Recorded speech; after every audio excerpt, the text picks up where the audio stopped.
Friends, యేసు ప్రభువారు సిలువలో పలికినటువంటి 6వ మాట యోహాను సువార్త 19వ అధ్యాయం 30వ వచనంలో మనం చూస్తాం. యేసు ఆ చిరక పుచ్చుకొని సమాప్తమైనదని చెప్పి తల ఉంచి ఆత్మను అప్పగించెను. ఈ మాటను కేవలం మనము యోహాను సువార్తలో మాత్రమే కనుగొనగలం. బైబిల్లో 4 సువార్తలు ఉన్నప్పటికీ కూడా కేవలం యోహాను సువార్తలో మాత్రమే ఈ మాట బైబిల్లో మనం చూస్తాం. అలాగే ఈ మాటని గ్రీకు భాషలో అనగా క్రొత్త నిబంధన గ్రంథం గ్రీకు భాషలో వాస్తవంగా వ్రాయబడింది కనుక గ్రీకు భాషలో ఈ మాటను టెటెలెస్టాయ్ అని, ఇంగ్లీష్లో ఇట్ ఈస్ ఫినిష్డ్ లేకపోతే ద వర్క్ ఈస్ అకంప్లిష్డ్ అనేటువంటి విషయంలో ఇంగ్లీష్లో మనం చూస్తాం. అలాగే ఈ మాట పలికేటువంటి క్రమంలో చుట్టుపక్కల ఉన్నటువంటి వ్యక్తులందరూ కూడా అనుకున్నారు, యేసు ప్రభువారి యొక్క పని అయిపోయింది, ఆయన మరణానికి దగ్గరైపోయాడు, ఆయన ఓటమితో ఈ మాట పలుకుచున్నాడు అనేటువంటి రకరకాల హేళనాపూర్వకమైన మాటలు రకరకాల వ్యక్తులు పలికినప్పటికీ కూడా యేసు ప్రభువారి మాట పలకటంలో దాగి ఉన్నటువంటి ఆంతరంగిక సత్యము ఏంటి అనంటే, ఆయన ఓటమితో ఈ మాట పలకలేదు, కానీ ఆయన విజయోత్సాహముతో ఈ మాటను చాలా బిగ్గరగా కేకవేశాడు అనే విషయాన్ని మనం గుర్తించాలి. యేసు ప్రభువారు పలికినటువంటి 7 మాటల్లో కూడా 3 మాటలు ఆయన కొంచెం బిగ్గరగా పలికాడు. 4వ మాట, 6వ మాట, 7వ మాట, ఈ 3 మాటలు కూడా యేసు ప్రభువారు కొంచెం బిగ్గరగా పలికారు. 6వ మాట ఆయన బిగ్గరగా పలకటానికి కారణం ఏంటి అంటే, ఆయన ఎందుకోసం ఈ లోకానికి వచ్చాడో ఆ పని సంపూర్ణం చేయబడింది, తండ్రి చిత్తము నెరవేర్చబడింది, ఆయన ప్రాణము సకల ప్రజల పాప పరిహారం కోసం ఆయన అప్పగించబోతున్నాడు, ఆయన నిష్కలంకమైన పవిత్రమైన రక్తాన్ని ప్రపంచం కోసము ఆయన చిందించబోతున్నాడు గనుక ఆయన శరీరంలో ఉన్నటువంటి ప్రతి రక్తపు బొట్టు కూడా ప్రతి మనిషి యొక్క పాపాన్ని పరిహరిస్తుంది. ఈ కార్యములు సమాప్తమయ్యాయి, ఈ విషయాలన్నీ కూడా సంపూర్ణం చేయబడ్డాయి అనేటువంటి ఒక ఉద్దేశంతో విజయోత్సాహంతో యేసు ప్రభువారు ఈ మాట పలికారు. నిజంగా యేసు ప్రభువారు ఈ మాట పలకటంలో ఉన్నటువంటి ఆంతరంగిక సత్యాలు, దాగి ఉన్నటువంటి మర్మాలని ఖచ్చితంగా మనం గుర్తించాలి. ఏమి సమాప్తమయ్యాయి, ఆ సిలువలో ఏ విషయాలు సమాప్తం చేయబడ్డాయి? చాలా విషయాలు సమాప్తం చేయబడ్డాయి, కానీ ఈ రోజున కేవలం 3 విషయాలు ఏమి సమాప్తం చేశాడు యేసు ప్రభువారు సిలువలో అని నేను మీకు తెలియజేస్తాను. మొట్టమొదటిగా ప్రియులారా, పాప పరిహారార్థ బలి సమాప్తమైనది అని లేఖనాలు సెలవిస్తున్నాయి. హెబ్రీయులకు రాసిన పత్రిక 10వ అధ్యాయం 11, 12 వచనాలు మనం గమనిస్తే అక్కడ ఈ విధంగా వ్రాయబడింది, యేసుక్రీస్తు యొక్క శరీరం ఒక్కసారియే అర్పింపబడుట చేత ఆ చిత్తమును బట్టి మనము పరిశుద్ధపరచబడి ఉన్నాము, మరియు ప్రతి యాజకుడు దినదినము సేవ చేయుచు పాపములను ఎన్నటికీ తీసివేయలేని ఆ బలులనే మాటి మాటికి అర్పించుచు ఉండెను. ఇక్కడ పౌలు భక్తుడు పాత నిబంధన గ్రంథంలో ఉన్నటువంటి యాజకుల బలికి, అలాగే యేసు ప్రభువారు సిలువలో సంపూర్తి చేసినటువంటి ఆ బలికి ఉన్నటువంటి ఒక కంపారిజన్ని తెలియజేస్తున్నాడు. పాత నిబంధన గ్రంథంలో ఒక దినాన్ని ఖచ్చితంగా ఆచరించేవారు. ఆ దినము పాప పరిహార దినము. ఆ పాప పరిహార దినంలో ప్రజలందరూ కూడా వచ్చి ఆ ప్రత్యక్ష గుడారంలో ఉన్నటువంటి ఆ బలులు అర్పించడంలో వారు నిమగ్నమయ్యేవారు. వీటిలో ప్రధానంగా ప్రధాన యాజకులు తమది కాని రక్తాన్ని తీసుకుని వెళ్ళి ఆ కరుణా పీఠము మీద గొర్రెల రక్తం కానీ, మేకల రక్తం కానీ, కోడెల రక్తం కానీ, ఆ జంతు బలి ప్రక్రియ అనేది జరుగుతూ ఉండేది. పాత నిబంధన గ్రంథంలో ఉన్నటువంటి ప్రత్యక్ష గుడారము, బలులు, కరుణాపీఠము, ఇవన్నీ కూడా యేసు ప్రభువారి యొక్క సిలువని సూచనగా, సిలువకి ముందస్తు సూచనగా మనకు కనిపిస్తున్నాయి. పాత నిబంధన గ్రంథంలో యాజకులు చేసేటువంటి పని ఏంటి అనంటే, సంవత్సరానికి ఒకసారి పరిశుద్ధ స్థలంలోనికి లేకపోతే అతి పరిశుద్ధ స్థలంలోనికి వారు ప్రవేశించారు. ప్రత్యక్ష గుడారంలో 3 ప్రాంతాలు ఉన్నాయి. ఆ 3 ఏంటి అనంటే, ఆవరణము, పరిశుద్ధ స్థలము, అతి పరిశుద్ధ స్థలం. ఆవరణములోనికి ఎవరైనా కానీ సామాన్యులు రావచ్చు, కానీ పరిశుద్ధ స్థలంలోనికి లేకపోతే అతి పరిశుద్ధ స్థలంలోనికి ప్రధాన యాజకులు మాత్రమే సంవత్సరానికి ఒకసారి మాత్రమే ప్రవేశించాలి అనేటువంటి ఒక నియమ నిబంధన అనేది ఖచ్చితంగా ఉండేది. ఇది ఖచ్చితంగా వారు పాటించాలి. సో ప్రజలందరూ కూడా తమ పాపముల నిమిత్తమై పరిహారం చేయబడాలనే ఉద్దేశంతో పాప పరిహార దినము అప్పుడు ఆ ప్రదేశంలోనికి వచ్చినప్పుడు బలిపీఠం దగ్గరికి ఎవరు వెళ్ళాలి, బలి అర్పించేటువంటి క్రమంలో లోపలికి ఎవరు వెళ్ళాలి అని అంటే ప్రధాన యాజకుడు కేవలం సంవత్సరానికి ఒక్కసారి మాత్రమే తనది కాని రక్తము, అనగా తన రక్తానికి సంబంధం లేకుండా తనది కాని రక్తాన్ని తీసుకుని వెళ్ళి జంతువుల యొక్క రక్తాన్ని తీసుకుని వెళ్ళి ఆ యొక్క బలిపీఠము మీద సమర్పించడం అనేది ఆనవాయితీగా కనిపిస్తూ ఉండేది. ఈ యొక్క ఇజ్రాయేలీల ప్రజలు పాటించేటువంటి ఈ యొక్క సాంప్రదాయం అనేది ప్రతి సంవత్సరం కూడా జరుగుతూ ఉండేది. అనగా ఈ సంవత్సరము పాప పరిహారం చేయబడాలి అని అంటే వారు అక్కడికి వెళ్ళాలి, బలిపీఠం దగ్గరికి వెళ్ళాలి. అలాగే వెళ్ళిపోయిన తర్వాత మరొక సంవత్సరం కూడా వెళ్ళాలి, ఆ తర్వాత మరొక సంవత్సరం కూడా వెళ్ళాలి. ఈ ప్రాసెస్ అనేది ప్రతి సంవత్సరము యాజకులకి, ప్రధాన యాజకులకి, ప్రజలకి ఇవి కంటిన్యూస్ ప్రాసెస్గా జరిగేది. కానీ పాపము పరిహరించబడిందా, పాపము తొలగించబడిందా, పాపము తీసివేయబడిందా అంటే తీసివేయబడలేదు. ఎందుకోసమనంటే పాపము అనేది నిర్వచనము ధర్మశాస్త్రం ఇచ్చింది, కానీ పాపానికి పరిష్కారము ధర్మశాస్త్రం ఇవ్వలేకపోయింది. పాపం అంటే ఏంటి? వ్యభిచారం చేస్తే పాపము, దొంగతనం చేస్తే పాపము, అబద్ధమాడితే పాపము, ఇటువంటి కండిషన్స్, రూల్స్ అండ్ కండిషన్స్ అనేవి ధర్మశాస్త్రం ఇచ్చింది, కానీ పాపానికి సరైనటువంటి సొల్యూషన్, పాపానికి సరైనటువంటి పరిష్కారం అనేది ధర్మశాస్త్రం ఇవ్వటంలో ఫెయిల్ అయింది. అందును బట్టి తనది కాని రక్తము తీసుకొని వెళ్ళి ప్రధాన యాజకుడు ప్రోక్షించినప్పటికీ కూడా ప్రజలు మరలా పాపము కాడి కిందికి, పాపపు దాస్యత్వపులోకి వారు జారుకుంటూ పాపపు శృంఖలాల నుంచి వారు బయటికి రావటంలో వారు ఫెయిల్ అయిపోతూ ఉండేవారు.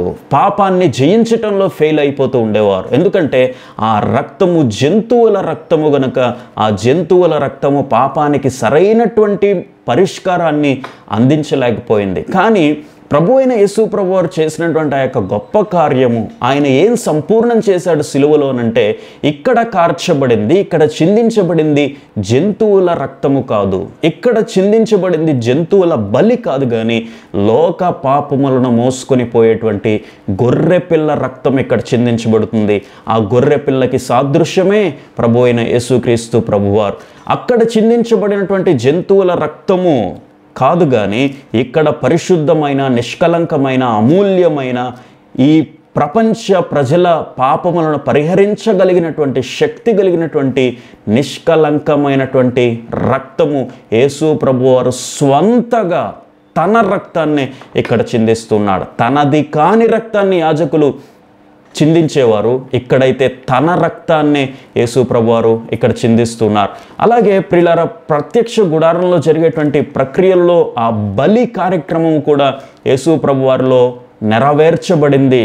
ఇక మీదట మనము బలులకి, లేకపోతే ఇక మీదట మనము ధర్మశాస్త్ర సంప్రదాయాలకి, ఆచారములకి మనం కట్టుబడి ఉండకుండా యేసు ప్రభువారు ఆ ధర్మశాస్త్రాన్ని సంపూర్ణంగా నెరవేర్చి ఆయన తన్ను తానే అప్పగించుకున్నట ద్వారా, తన్ను తానే స్వయముగా ప్రపంచానికి తన యొక్క శరీరాన్ని అప్పగించుకున్నట ద్వారా ఇక్కడ మనము ధర్మశాస్త్రం నుంచి విముక్తులం చేయబడ్డాము. ధర్మశాస్త్రం నుంచి విడుదల మనందరికీ కూడా అనుగ్రహించబడింది అనే విషయాన్ని మనం గుర్తించాలి.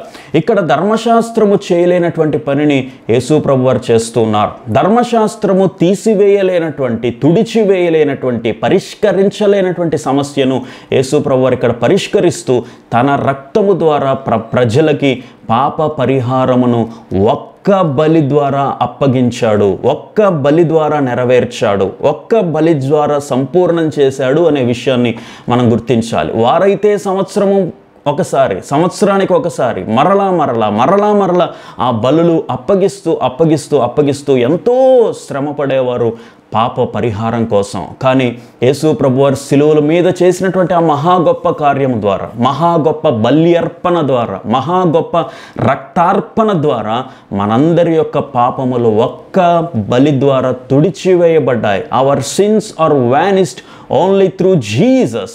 యేసు ప్రభు వారు ఒక్క బలి ద్వారా ఒక్కసారి తను తాను అప్పగించుకున్నట్టు ద్వారా మరలా మరలా మరలా మనము బలిపీఠము దగ్గరికి వెళ్ళాల్సిన అవసరం లేకుండా, మరలా మరలా మరలా మన పాపములు మరలా తుడిచివేయబడాల్సినటువంటి అవసరం లేకుండా ఒక్కసారి యేసు ప్రభు వారు తన్ను తాను అప్పగించుకొని తన రక్తాన్ని చిందించడం ద్వారా ఇప్పుడు ధర్మశాస్త్రం నుంచి మనకు విడుదల వచ్చి మన పాపములు ఒక్కసారి పరిహరించబడ్డాయి అనే విషయాన్ని మనం గుర్తించాలి.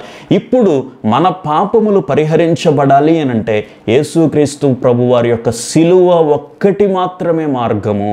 మన పాపాలకు పరిష్కారం రావాలంటే ధర్మశాస్త్రం పరిష్కారం కాదు, మన పాపములు తుడిచి వేయబడాలంటే పాత నిబంధన పరిష్కారం కాదు, కానీ యేసుక్రీస్తు ప్రభువారు ఒక్కసారే బలి అప్పగించుకున్నట్టు ద్వారా మన పాపములను ఆయన సంపూర్ణంగా నెరవేర్చాడు. మన పాపములకు సంపూర్ణ పరిష్కారము ఆయన సిలువలో సమాప్తము చేశాడు. అందును బట్టి పాప పరిహారార్థ విషయంలో యేసు ప్రభువారు సక్సెస్ అయ్యారు తన యొక్క సిలువ అర్పణ చేత అనే విషయాన్ని మనం గుర్తించాలి. రెండవదిగా ప్రియులారా, యేసు ప్రభువారు ఏమి సమాప్తం చేశాడు అనంటే లోకానికి వచ్చిన ఉద్దేశము సమాప్తమైంది. యేసు ప్రభువారు ఎందుకోసం ఈ లోకానికి వచ్చాడో ఆ ఉద్దేశం సంపూర్ణముగా ఆయన సిలువలో సమాప్తం చేశాడు. మత్తయి సువార్త 20వ అధ్యాయం 28వ వచనాన్ని మనం చూస్తే, అలాగే మనుష్య కుమారుడు పరిచారము చేయించుకొనుటకు రాలేదు కానీ పరిచారము చేయుటకును అనేకులకు ప్రతిగా విమోచన క్రయధనముగా తన ప్రాణమును ఇచ్చుటకు వచ్చెనని చెప్పెను. చూడండి, చాలా చక్కగా యేసు ప్రభువారు చెప్తున్నారు తాను ఎందుకోసం ఈ లోకానికి వచ్చాడు. మనుష్య కుమారుడు అనగా యేసు ప్రభువారు. మనుష్య కుమారుడు అనగా ఆయన సామాన్యమైనటువంటి వ్యక్తి కాదు, కానీ ఆ దేవదేవుడే ఈ లోకంలోనికి సామాన్యమైనటువంటి మనిషిగా దిగి వచ్చాడు గనుక ఆయనని మనుష్య కుమారుడు అని బైబిల్ ప్రస్తావించింది. ఈ మనుష్య కుమారుడు ఎందుకోసం ఈ లోకానికి వచ్చాడు అనంటే ప్రజల నిమిత్తము, అనేకుల నిమిత్తము, అనేకులకు ప్రతిగా విమోచన క్రయధనముగా తన ప్రాణమును ఇచ్చుటకు ఆయన ఈ లోకానికి వచ్చాడు. ఈ ఉద్దేశము ఆ సిలువలో సమాప్తమైనది. అనేకులకు ప్రతిగా విమోచన క్రయధనముగా యేసు ప్రభువారు తను తాను సమర్పించుకున్నాడు. విమోచన అనగా విడుదల, క్రయధనము అనగా మూల్యము చెల్లించుట. ఈ మాటని, క్రయధనము అనేటువంటి మాటని ఇంగ్లీష్లో ర్యాన్సమ్ అని పిలిచారు. అనగా అనేకులకు ప్రతిగా యేసు ప్రభువారు ఇక్కడ విమోచన అనగా మనందరికీ కూడా విడుదల అనుగ్రహించబడటానికి, విడుదల అనేటువంటి మార్గాన్ని సరళం చేయడానికి, విడుదల ప్రతి మనిషికి కూడా అనుగ్రహించడానికి విమోచన క్రయధనము అనగా విమోచనకి మార్గము వేస్తూ క్రయధనముగా అనగా మూల్యము ఆయన ఆ సిలువలో చెల్లించాడు. రక్తము అనేటువంటి ఆ బలి అర్పణ, విలువైనటువంటి అమూల్యమైనటువంటి ఆ రక్తం అనేటువంటి మూల్యమును యేసు ప్రభువారు ఈ లోకంలో ఉన్నటువంటి ప్రతి మనిషి కోసం కూడా ఆయన చెల్లించాడు. ఈ కార్యము సమాప్తం చేయబడింది. ఇక్కడ క్రయధనము, ఇక్కడ చాలా జాగ్రత్తగా గమనించాలి. క్రయధనము అనగా మూల్యము చెల్లించటం. యేసు ప్రభువారు తన్ను తానే ప్రపంచానికి మూల్యము చెల్లించేశాడు. విమోచన అనగా విడుదల అనుగ్రహించటానికి. ఏ విషయాల్లో యేసు ప్రభువారు విడుదల అనుగ్రహించడానికి లోకానికి వచ్చాడు? మొట్టమొదటిగా పాపము నుంచి విడుదల, రెండవదిగా మరణము నుంచి విడుదల. మనిషి పాపం అనేటువంటి బంధకాలలో కృంగిపోతున్నప్పుడు, పాపం అనేటువంటి బంధకాలలో అల్లాడిపోతున్నప్పుడు, బయటికి రావాలనేటువంటి కోరిక ఉన్నా కానీ పాపము నుంచి బయటికి రాలేక మనిషి అల్లల్లాడుతున్నప్పుడు పాపము నుంచి విడుదల అనుగ్రహించడానికి విమోచన క్రయధనముగా తన్ను తాను అనేకులకు ప్రతిగా సమర్పించుకున్నాడు. అలాగే మరణపు దాస్యములో మనిషి అప్పటి వరకు ఉంటూ ఉన్నాడు. మనిషికి నిత్య జీవము లేదు. మరణించిన తర్వాత ఏమవుతుందో తెలియనటువంటి పరిస్థితి. నిత్య జీవము కోసం మరణము అనేటువంటి ఆ దాస్య శృంఖలాల నుంచి మనందరికీ కూడా విమోచన అనుగ్రహించటానికి యేసు ప్రభువారు క్రయధనముగా తన్ను తాను మూల్యము చెల్లించుకున్నాడు. ఆ అమూల్యమైనటువంటి రక్తము, యేసు ప్రభువారి యొక్క రక్తము పరిశుద్ధమైనటువంటి రక్తం. యేసు ప్రభువారి యొక్క రక్తము ఈ లోకంలో ఉన్నటువంటి ప్రతి మనిషికి కూడా విడుదల ప్రసాదింపచేస్తుంది. పాపము నుంచి అలాగే మరణము నుంచి కూడా యేసు ప్రభువారి యొక్క రక్తము విడుదల కలుగజేస్తుంది. అనేకులకు ప్రతిగా అనేటువంటి మాటలో చాలా ఇంటర్నల్ మీనింగ్ కూడా ఉందండి. దానికి కారణము మనము అనుభవించాల్సినటువంటి శిక్షను, మనము అనుభవించాల్సినటువంటి ఆ శ్రమను, మనము అనుభవించాల్సినటువంటి ఆ యొక్క సిలువ యాత్రను యేసు ప్రభువారు మనందరి పక్షముగా మనందరి పాపముల తన మీద వేసుకుని, మనందరి పాపములు తన భుజస్కంధాల మీద మోస్తూ యేసు ప్రభువారు మనందరికీ ప్రతిగా విమోచన క్రయధనముగా తన్ను తాను సమర్పించాడు. ఈ కార్యము ఆ సిలువలో సమాప్తమైనదనే ఉద్దేశంతో యేసు ప్రభువారు సమాప్తమైనది అనేటువంటి మాటను పలికాడు. అలాగే యేసు ప్రభువారి ఎందుకోసం ఈ లోకానికి వచ్చారు అంటే తండ్రి చిత్తాన్ని సంపూర్ణంగా నెరవేర్చడానికి. యెషయా గ్రంథం 53వ అధ్యాయంలో కూడా మనం చూస్తే తండ్రి యొక్క చిత్తం ఏంటి అనంటే కుమారుణ్ణి నలుగగొట్టుటకు యెహోవాకు ఇష్టమాయను అనగా యేసు ప్రభువారు మరణించటం, సిలువ మీద నానా యాతనలు పడటం, సిలువ మీద ముళ్ళ కిరీటము, పక్కలో బల్లెపు పోటు, కాళ్ళకి చేతులకి మేకులు, ఇవన్నీ కూడా చిత్రహింసలు అనుభవించటం అనేది అది యెహోవాకు ఇష్టమాయను. ఎందుకోసం అంటే యేసు ప్రభువారి యొక్క శ్రమ ద్వారానే ప్రపంచ మానవాళికి రక్షణ, యేసు ప్రభువారి యొక్క సిలువ శ్రమ ద్వారానే ప్రపంచానికి రక్షణతో పాటుగా నిత్య జీవము వస్తుంది అనేటువంటి ఆ యొక్క దేవుని యొక్క ఉద్దేశము, తండ్రి యొక్క ఉద్దేశము సంపూర్ణంగా యేసు ప్రభువారు ఇక్కడ నెరవేర్చారు గనుక ఆయన సమాప్తమైనది అని పలికారు. చేయుటకు నీవు నాకు ఇచ్చినటువంటి పనిని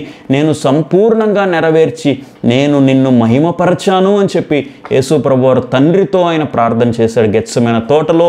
యోహాను సువార్త 17వ అధ్యాయం 4వ వచనంలో కూడా మనం చూస్తాం. అనగా తండ్రి చిత్తాన్ని యేసు ప్రభువారు సంపూర్ణంగా నెరవేర్చడంలో సఫలీకృతుడయ్యాడు. ఎన్ని కష్టాలు వచ్చినా, బాధలు వచ్చినా, అవమానాలు వచ్చినా, నిందలు వచ్చినా, హింసలు వచ్చినా యేసు ప్రభువారు తన యొక్క ఉద్దేశాన్ని ఈ లోకంలో నెరవేర్చడంలో ఏమాత్రము కూడా వెనకడుగు వేయలేదు. పరిసయ్యులు, శాస్త్రులు సూటిపోటి మాటలు అన్నప్పటికీ కూడా ఇతను పాపులతో స్నేహం చేస్తున్నాడు, పాపులతో భోజనం చేస్తున్నాడని అనేకమైన మాటలు అన్నప్పటికీ కూడా యేసు ప్రభువారు తన యొక్క ఉద్దేశాన్ని నెరవేర్చటంలో, తండ్రి యొక్క ఉద్దేశాన్ని నెరవేర్చడంలో ఏమాత్రం కూడా వెనకడుగు వేయలేదు. తండ్రి యొక్క ఉద్దేశాలు సంపూర్ణంగా నెరవేర్చబడ్డాయి. అలాగే శారీరక శ్రమలు కూడా ఇక్కడ నెరవేర్చబడ్డాయి. శారీరక శ్రమలు కూడా సమాప్తమైనాయి. శరీరము ఎంతగా వధించబడాలో, శరీరము ఎంత శ్రమలు అనుభవించాలో అన్ని శ్రమలు, ఒక మానవుని శరీరంలో ఎన్ని దెబ్బలు ఉండాలో, ఒక మానవుని శరీరము ఎన్ని శ్రమల గుండా ప్రయాణించాలో అన్ని శ్రమలు కూడా యేసు ప్రభువారు తన శరీరంలో మోస్తూ ఆ శారీరక శ్రమలు కూడా ఇక్కడ సమాప్తమైపోయినాయి అని చెప్పొచ్చు. అరికాలు మొదలుకొని నడినెత్తి వరకు ప్రతి అడుగడుగున, ప్రతి అణువణువున కూడా గాయములతో నింపబడినటువంటి ఆ శరీరము, ఒక్క రక్తపు బొట్టు కూడా తన శరీరంలో లేకుండా చివరిగా ఆయన రక్తము చిందించబడుతూ పడుతూ చివరిగా నీళ్లు కూడా ఆయన శరీరంలో నుంచి వచ్చేసాయి అంటే ఆ యేసు ప్రభువారి యొక్క శరీరము ఎన్ని శ్రమల గుండా ప్రయాణించిందో టు ద మ్యాక్సిమం ఎక్స్టెంట్. మూడవదిగా ప్రవచనాల నెరవేర్పు సమాప్తమైంది. లూకా సువార్త 24వ అధ్యాయము 44వ వచనాన్ని కూడా మనం చూస్తే అక్కడ యేసు ప్రభువారు మాట్లాడుతూ చాలా చక్కని మాటలు అక్కడ విపులీకరించారు, తెలియజేశారు. లూకా సువార్త 24వ అధ్యాయము 44వ వచనాన్ని కూడా మనం చూస్తే అంతటా ఆయన మోషే ధర్మశాస్త్రంలోను ప్రవక్తల గ్రంథములలోను, అలాగే మూడవదిగా ప్రియులారా యేసు ప్రభువారు సిలువలో ఏం సమాప్తం చేశాడు అనంటే ప్రవచనాల నెరవేర్పు కూడా సమాప్తమైంది అని లేఖనాల్లో ఆయనే స్వయంగా తెలియజేశాడు. లూకా సువార్త 24వ అధ్యాయము 44వ వచనంలో మనం చూస్తే అంతటా ఆయన మోషే ధర్మశాస్త్రంలోను ప్రవక్తల గ్రంథములలోను కీర్తనలలోను నన్ను గూర్చి వ్రాయబడినవన్నీ నెరవేరవలనని ఇక్కడ చాలా స్పష్టంగా ఎమ్మాయి ప్రాంతంలో నడుచుకుంటూ వెళ్తున్నటువంటి ఇద్దరితో యేసు ప్రభువారు తెలియజేస్తూ ప్రవక్తల గ్రంథములలోనూ 3 విషయాలు ఇక్కడ యేసు ప్రభువారు ప్రస్తావించారు. ప్రవక్తల గ్రంథములలో, కీర్తనలలో, ధర్మశాస్త్రములో ఈ 3 విషయాల్లో నన్ను గురించి ఏ ప్రవచనాలు అయితే లిఖించబడ్డాయో ఆ విషయాలన్నీ కూడా నాలో నెరవేర్చబడ్డాయి. వాస్తవంగా పాత నిబంధన గ్రంథంలో ధర్మశాస్త్రం ఉంది, అలాగే ప్రవక్తల గ్రంథాలు ఉన్నాయి. చిన్న ప్రవక్తలు, పెద్ద ప్రవక్తలు ఉన్నారు. అలాగే ఎన్నో విషయాలు పాత నిబంధన గ్రంథంలో వ్రాయబడ్డాయి. ఆ విషయాలన్నీ కూడా ఎవరిని సూచిస్తున్నాయి, ఎవరి గురించి తెలియజేస్తూ ఉన్నాయి, ఎవరికి ముందస్తు సూచనగా ప్రవచన గ్రంథాలన్నీ కూడా లిఖించబడ్డాయి అంటే యేసు ప్రభు వారి యొక్క రాకడ గురించి, యేసు ప్రభు వారి యొక్క జన్మ గురించి, మెస్సయ్య యొక్క రాకడ గురించి, ఆయన యొక్క బలి అర్పణ గురించి, పునరుద్ధానం గురించి పాత నిబంధన గ్రంథంలో అన్నీ కూడా వ్రాయబడ్డాయి. ఇక్కడ యేసు ప్రభు వారు తెలియజేస్తూ ఆ విషయాలు కీర్తనల గ్రంథంలో, ధర్మశాస్త్రంలో, అలాగే మోషే ధర్మశాస్త్రంలో ఇవన్నీ కూడా నాలో నెరవేర్చబడ్డాయి అనే విషయాల్ని ఆ రోజున యేసు ప్రభు వారు పునరుద్ధానుడిగా తిరిగి లేచిన తర్వాత ఆ విషయాన్ని తెలియజేశారు. నిజంగా ప్రవచన గ్రంథకర్తలు ఎవరి గురించి అయితే ప్రవచించారో యేసు ప్రభు వారు ప్రవచన సారుడిగా ఈ లోకానికి వచ్చి ఆ ప్రవచనాల విషయంలో కూడా సమాప్తమైనదనే విషయాన్ని యేసు ప్రభు వారు ఇక్కడ ఉదహరిస్తూ ఆయన 6వ మాట పలికారు. నిజంగా పాత నిబంధన గ్రంథంలో ఉన్నటువంటి అన్ని విషయాలు కూడా యేసు ప్రభు వారిలో నెరవేరుట ద్వారా, సంపూర్ణము చేయబడుట ద్వారా ఈ యొక్క ప్రవచన కర్తలు ఎవరి గురించి అయితే ప్రవచించారో ఆ విషయాలు కూడా యేసు ప్రభు వారిలో సమాప్తమయ్యాయి, సంపూర్ణము చేయబడ్డాయి అని చెప్పి యేసు ప్రభు వారు ఆ రోజున తెలియజేశారు. నిజంగా 3 విషయాలను మనం చూసాం. ఏ విషయాలు సమాప్తమయ్యాయి, ఏ విషయాలను ఉద్దేశించి యేసు ప్రభు వారు 6వ మాట పలికారు అని అంటే మొట్టమొదటిగా పాప పరిహారార్థ బలి విషయంలో సమాప్తం చేయబడింది. అలాగే యేసు ప్రభు వారు లోకానికి ఏ ఉద్దేశంతో అయితే వచ్చాడో ఆ ఉద్దేశాలు కూడా సమాప్తం చేయబడ్డాయి. అలాగే ప్రవచనాల నెరవేర్పు కూడా సమాప్తం చేయబడింది అనే విషయాన్ని మనం గమనించి ఆయనే నిజమైనటువంటి దేవుడని, ఆయనే ప్రవచన సారుడుగా ఈ లోకానికి వచ్చాడని, ధర్మశాస్త్రాన్ని ఆయనలో నెరవేర్చుకుంటూ ఆయన యందు విశ్వాసం ఉంచట ద్వారా ఆయనే నిజమైన దేవుడి లోకానికి వచ్చి మనందరి కోసం రక్తం కార్చాడు, మనందరి కోసం తన శరీరాన్ని బలిగా సమర్పించాడని ఎవరైతే విశ్వసిస్తారో ఆ సమాప్తమైనటువంటి ఈ విషయాలు మన జీవితంలో మనం అప్లై చేసుకున్నట్టు ద్వారా మన జీవితంలో కూడా పాపమును, ధర్మశాస్త్రమును సమాప్తం చేసి ఒక నూతనమైనటువంటి విజయోత్సాహంతో కూడినటువంటి జీవితాన్ని నీకు నాకు అందించాలని ఆ రోజున సమాప్తమైనది అనే మాట యేసు ప్రభు వారు పలికారు. చిన్న ప్రార్థన చేసుకుందాం. పరిశుద్ధ జీవం కలిగిన తండ్రి, అయ్యా ఏ విషయాలు మీరు సమాప్తం చేయడానికి లోకానికి వచ్చారో మాకు తెలియజేశారు. పాప పరిహారార్థ బలి విషయంలో నాయన పాత నిబంధన గ్రంథంలో ఉన్నటువంటి ధర్మశాస్త్రాలు మానవాళికి సంపూర్ణంగా పరిష్కారాన్ని ఇవ్వలేనటువంటి తరుణంలో మీరు ఈ లోకానికి వచ్చి మా జీవితంలో మీరు అనుగ్రహించినటువంటి నూతన జీవితాన్ని బట్టి మీకు స్తోత్రంలో ప్రభువా. ఒక్క బలి అర్పణ ద్వారా పాపములను పరిహరించి ధర్మశాస్త్రమును నాయన కొట్టివేయటానికి మీరు రాకుండా ప్రభువా ధర్మశాస్త్రాన్ని నెరవేర్చి మా జీవితంలో మీరు ఇచ్చిన నూతన జీవాన్ని బట్టి మీకు స్తోత్రములు ప్రభువా. నాయన ప్రవచన గ్రంథకర్తలు ఎవరి గురించి అయితే ప్రవచించారో ప్రభువా ప్రవచన సారుడుగా ఈ లోకానికి వచ్చి ప్రవచన నెరవేర్పు కూడా మీరు సమాప్తం చేసినందుకు మీకు స్తోత్రములు. ఏ ఉద్దేశంతో ఈ లోకానికి వచ్చారో ఆ ఉద్దేశంలో నెరవేర్చారు నీకు స్తోత్రములు ప్రభువా. శారీరక శ్రమలు సమాప్తమయ్యాయి, తండ్రి చిత్తము కూడా సమాప్తమైంది ప్రభువా. అన్ని విషయాలు మీలో ప్రభువా సంపూర్ణం చేయబడిన విధానాన్ని బట్టి మీకే నిండు కృతజ్ఞతలు చెల్లిస్తూ ఈ మాట ద్వారా మాతో అనేక విషయాలు మీరు మాట్లాడినందుకు మీకే స్తోత్రాలు చెల్లిస్తూ యేసు క్రీస్తు నామములో ప్రార్థిస్తున్నాము తండ్రి. ఆమేన్. థ్యాంక్స్ అండి. Thank you so much.